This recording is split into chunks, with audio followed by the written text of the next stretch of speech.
At 2:40 a.m., I kicked open the motel door. My fiancé was on top of him, screaming my name. Then he lunged at me. The phone buzzed twice on the nightstand before I even opened my eyes. It wasn't a normal time for anyone to be contacting me. 2 a.m. is when most messages mean one of two things: someone's dead, or someone's dirty secret is about to crawl out into the open. Half asleep, I grabbed it and saw a single notification, an unknown number with an address and 3 words underneath. She's here now. I sat up. My fiancée, Lily, had told me she was staying at her friend's place. A girl's night, she called it. That was her story, but the pit in my stomach told me different. For weeks, things had been off. Her phone flipped face down on the table. Excuses about late work meetings, sudden errands after dinner. Every time I tried to connect the dots, she laughed it off or turned it back on me, saying I was becoming paranoid. Still, the gnawing unease never left. That text wasn't something I could ignore. My first thought was prank. But then I opened the Maps app and typed in the address. It wasn't her friend's neighborhood, not even close. It was a stretch of highway on the edge of town, a rundown place with gas stations and neon-lit motels where truckers and couples who didn't want to be seen went to hide. I pulled on jeans, grabbed my keys, and drove without thinking too hard. The road was empty except for the occasional 18-wheeler barreling by.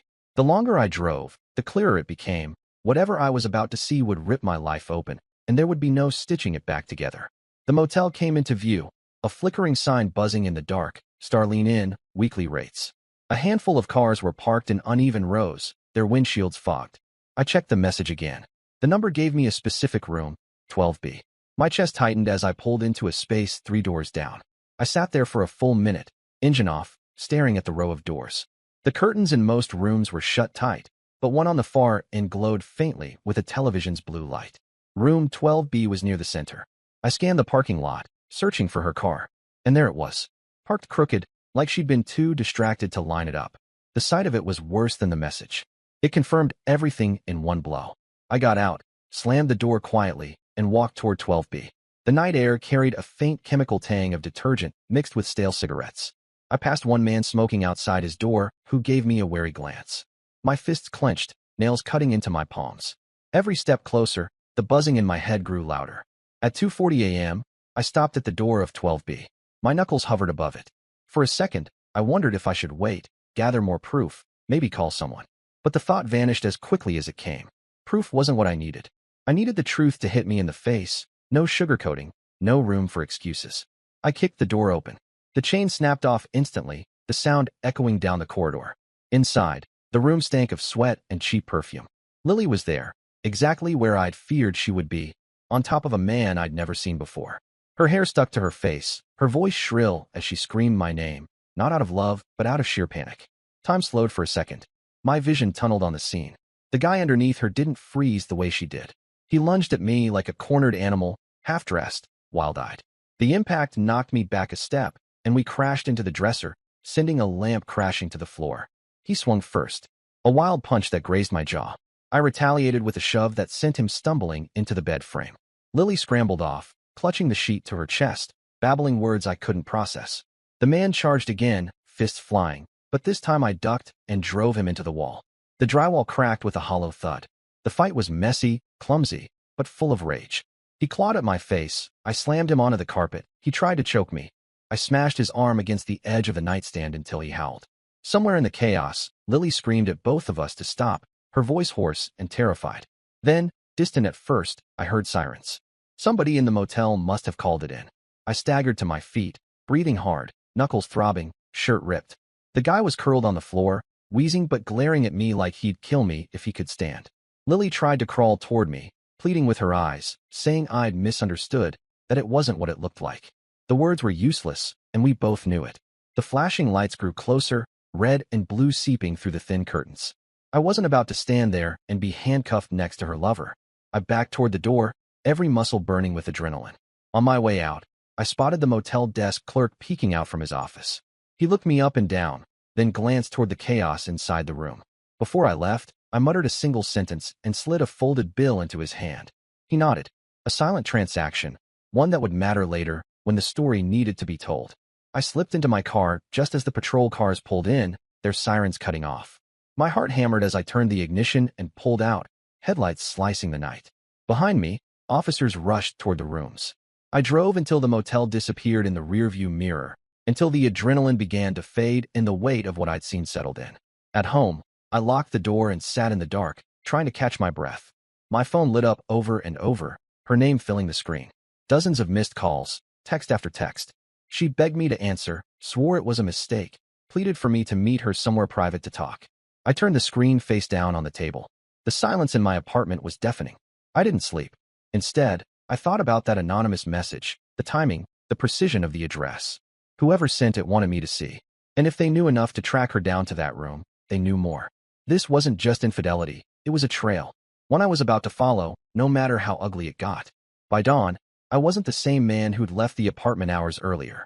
The foundation of my life had collapsed in a motel room, and beneath the rubble was something colder. Rage, yes, but also a sharp clarity. She hadn't just betrayed me, she'd underestimated me. And now I was going to unravel every secret she thought she could hide. The clock read 7:15 when I finally stood up, grabbed a notepad, and began writing down every detail I could remember. The car in the lot, the room number, the clerk's expression, the man's build, the way Lily's phone had buzzed on the nightstand before I left. A case file, piece by piece, taking shape. The night wasn't the end. It was only the opening move. Morning light didn't bring calm. It brought clarity that felt heavier than rage. The apartment smelled faintly of cold coffee, and my notepad with scrawled notes sat on the table like a dossier. Every detail of that night replayed. Lily's voice breaking when she saw me, the stranger's fists, the police sirens painting the curtains red and blue. None of it would fade. It etched deeper with each passing hour. The first step wasn't confrontation. I already had enough of that in the motel. What I needed now was understanding. Who was the man? How long had this gone on? Why had I received that anonymous message at exactly 2 a.m., the kind of timing no coincidence could explain? I opened Lily's laptop. She wasn't careful with passwords. Months together had made her comfortable enough to believe she never needed to hide them. That arrogance was my advantage. I scanned through browser history, emails, receipts. There it was, a pattern I had overlooked before. Late-night Uber trips, charges at restaurants across town on the nights she swore she was home with her friend. Small gaps that lined up too neatly with her excuses. The man had a name.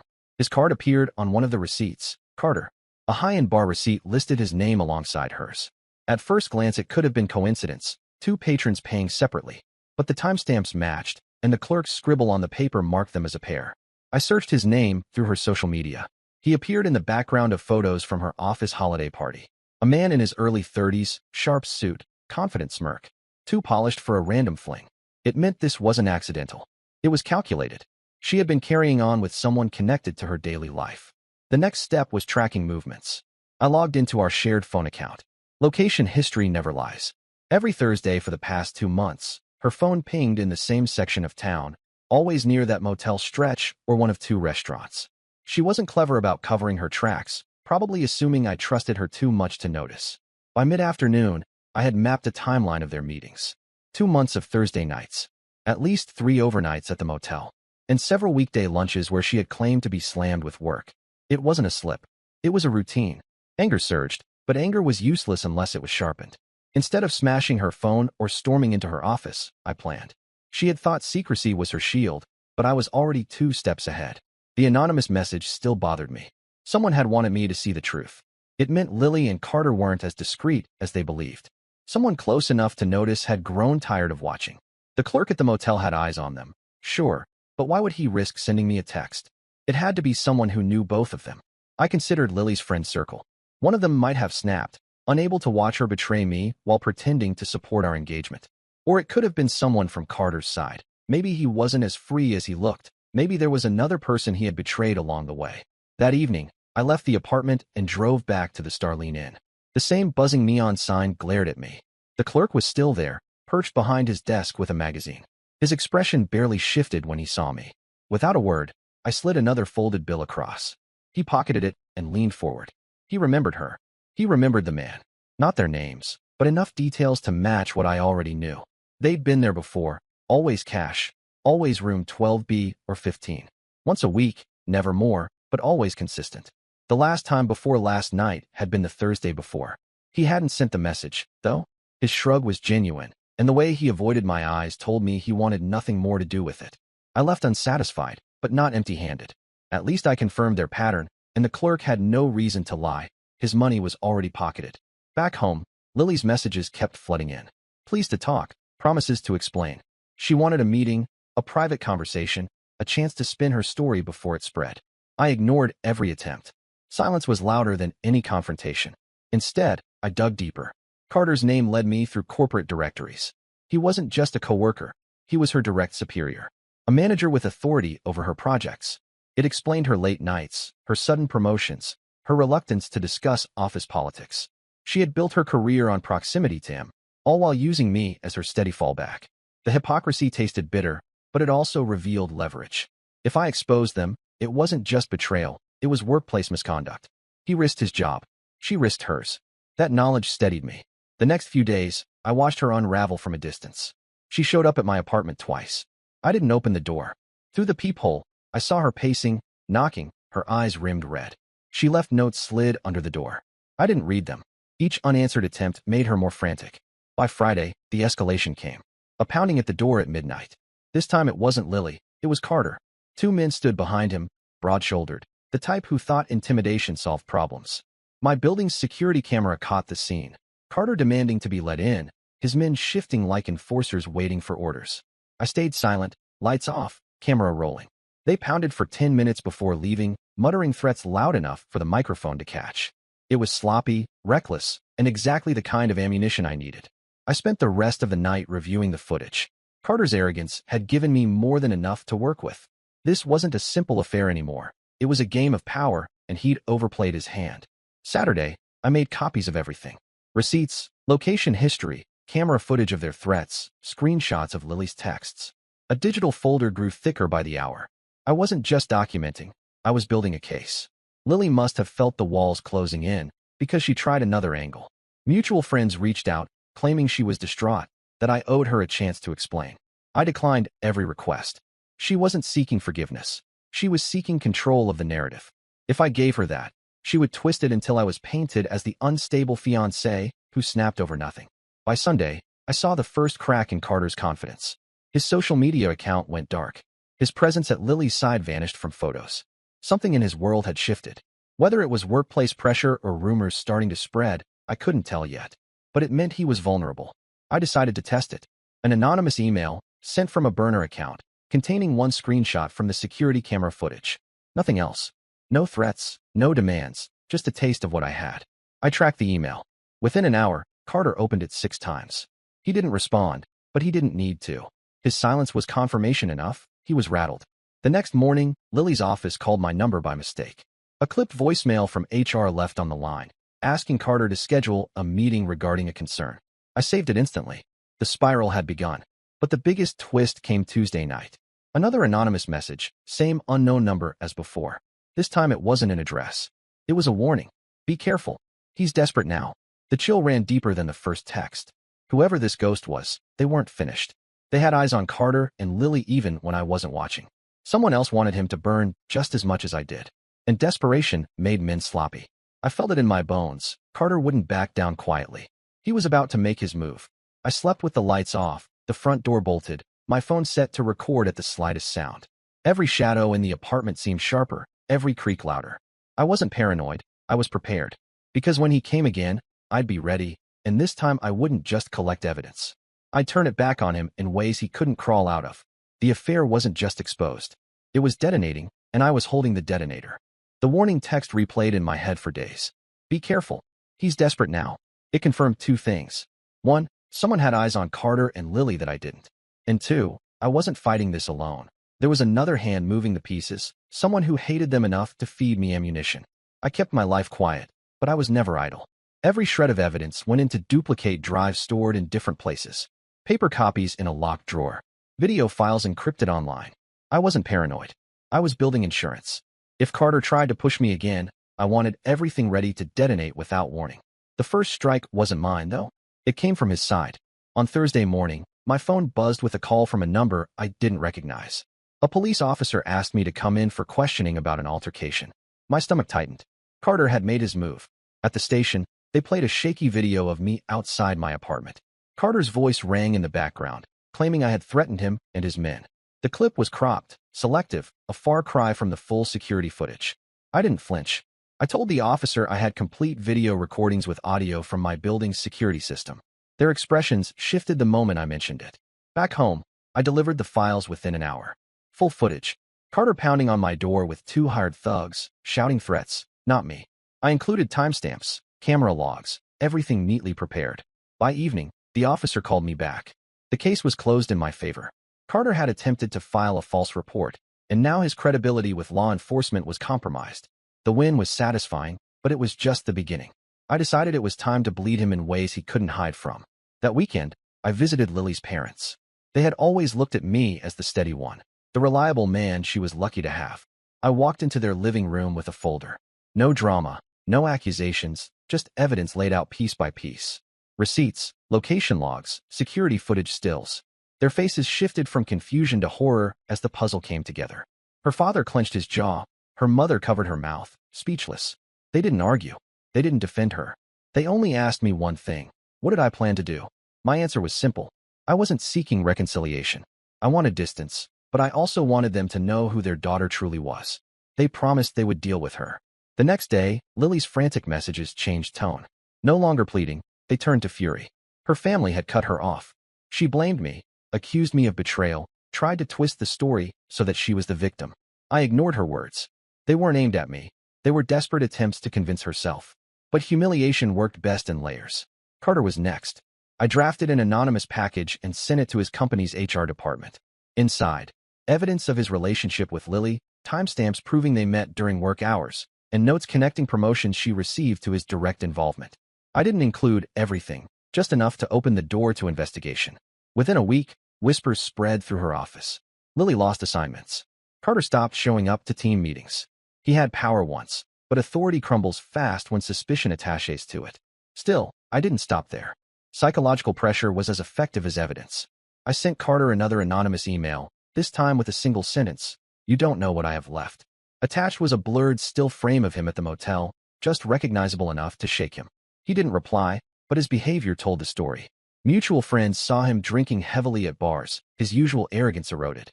Lily began showing up at his apartment in daylight, desperate for scraps of reassurance. They weren't united by passion anymore. They were chained together by mutual destruction. The escalation came on a Tuesday afternoon. I was leaving a coffee shop when Lily appeared, blocking my path. Her face was pale, hair unkempt, eyes bloodshot. She demanded answers in a voice louder than the street noise around us. People stared as she flailed, her words tumbling out about ruined reputations, her parents turning on her, whispers at work. She tried to force the blame on me in front of strangers, painting herself as the wounded partner. I let her rant. The longer she spoke, the more onlookers pulled out phones, recording her meltdown. When she realized she had no control of the scene, she bolted, face burning with shame. By evening, videos of her shouting circulated online among acquaintances.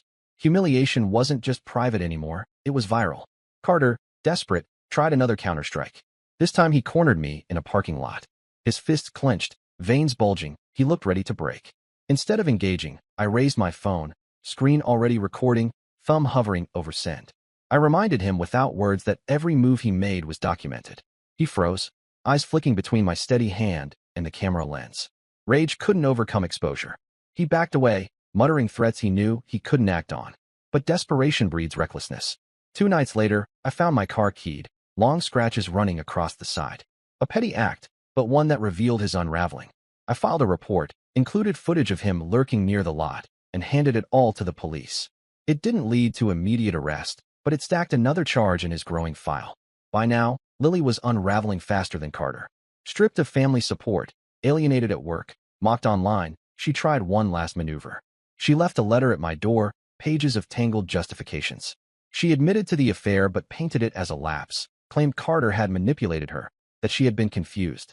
She begged for a private meeting, promising to end things if I would only give her another chance. I read the letter once. Then I filed it away with the rest of my documentation. Her words weren't confessions, they were strategies. She didn't want forgiveness. She wanted control restored. The next turning point came through Carter's collapse. His employer suspended him pending investigation. The HR meeting I had triggered grew into a formal case, and his position was stripped overnight. He went from commanding presence to disgraced liability. That's when his true desperation boiled over. Late Friday night, I heard footsteps outside my door. I watched through the peephole as he stood there, face twisted, gripping something metallic. A tire iron. He muttered under his breath, pacing like a man rehearsing violence. I dialed the police silently. Sirens cut through the night within minutes, and I filmed as officers tackled him in the hallway. He screamed, cursed, tried to spit accusations at me. None of it mattered. The weapon in his hand told the story. That arrest sealed his downfall. I handed over everything. Emails, footage, receipts. The detectives didn't need convincing. He was booked for attempted intimidation with a weapon, falsifying a report, harassment. His reputation in the city collapsed overnight. Lily's collapse was different. Without him, she had no anchor. Friends avoided her, colleagues whispered, her parents closed their doors. She was left floating in the wreckage of choices she had thought would make her powerful. Watching it unfold, I didn't feel triumph. What I felt was control returning. She had gambled with my trust, and I had turned her gamble into a weapon against her. Every lie she told had become a brick in the wall closing in on her. Every attempt to twist the story had only made the collapse louder. But I wasn't finished. I still didn't know who had sent the first message, or why. That anonymous figure remained a ghost in the background, the spark that had lit everything on fire. And part of me knew their presence meant the story wasn't over. The real detonation was still coming. Carter's arrest didn't erase the tension. It magnified it. Once he was booked, I expected silence, maybe relief, but instead I felt the pressure shift. The anonymous warnings had been right. He had been desperate, reckless, and he had crossed the line. But if Carter was in custody, then who was still watching me from the shadows? The days following his arrest were quiet on the surface. Lily vanished. Her messages stopped. Her friends no longer spoke her name. At work, rumors swirled. She had been called into HR for questioning, her connection to Carter now undeniable. Projects pulled from her desk, colleagues avoiding eye contact. She tried to cling on, but it was obvious she was marked. Meanwhile, Carter's mugshot appeared in local news feeds. Articles didn't name Lily directly, but the mention of a workplace relationship was enough for whispers to spread. His suspension became termination. Legal charges piled higher when investigators connected his vandalism to other petty acts in the area.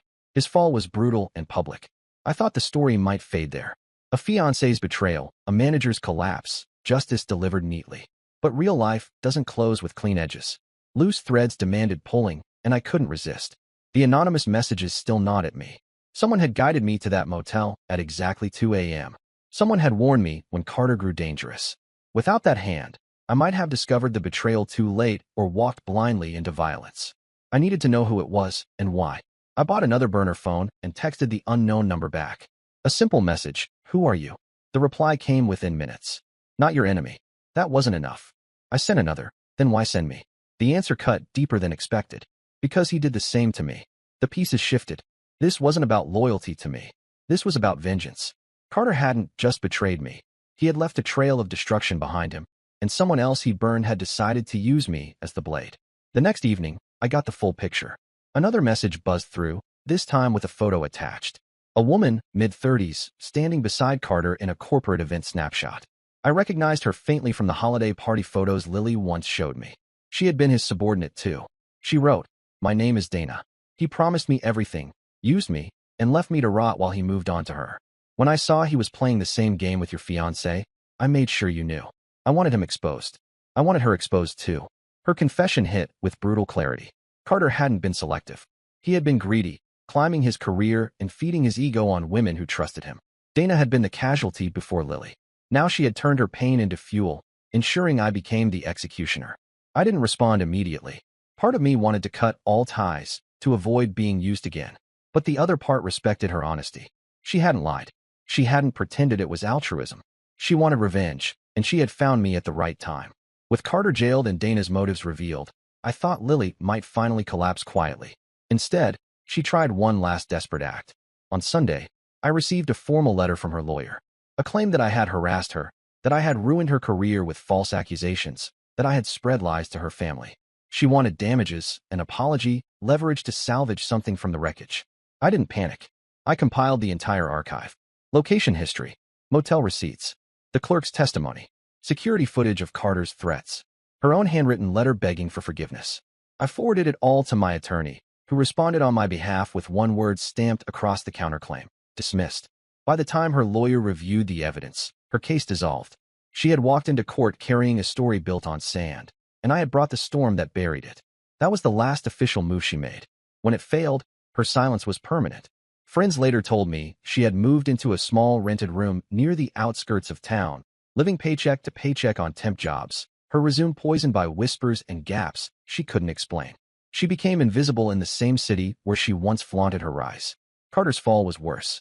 His trial stretched for months, the charges sticking one by one: false police report, vandalism, attempted intimidation. His arrogance turned into rage in court, but rage only hardened the case against him. He was sentenced to 18 months. His career was gone before the cell door even shut. As for Dana, she disappeared back into her own life. We never met in person. She didn't want to. Her role was done, her vengeance complete. Occasionally, I'd see her name pop up in company memos online, attached to another firm she had joined. She had moved forward. Perhaps lighter, perhaps not. But she had gotten what she wanted: Carter's destruction. And me? My life didn't snap back into place. Engagement gone, trust shattered, nights restless. But I didn't collapse either. I rebuilt in small steps. Sold the apartment, moved across town, started running in the mornings just to clear the weight from my chest. I wasn't chasing new love. I was chasing silence, the kind that didn't hide lies in the corners.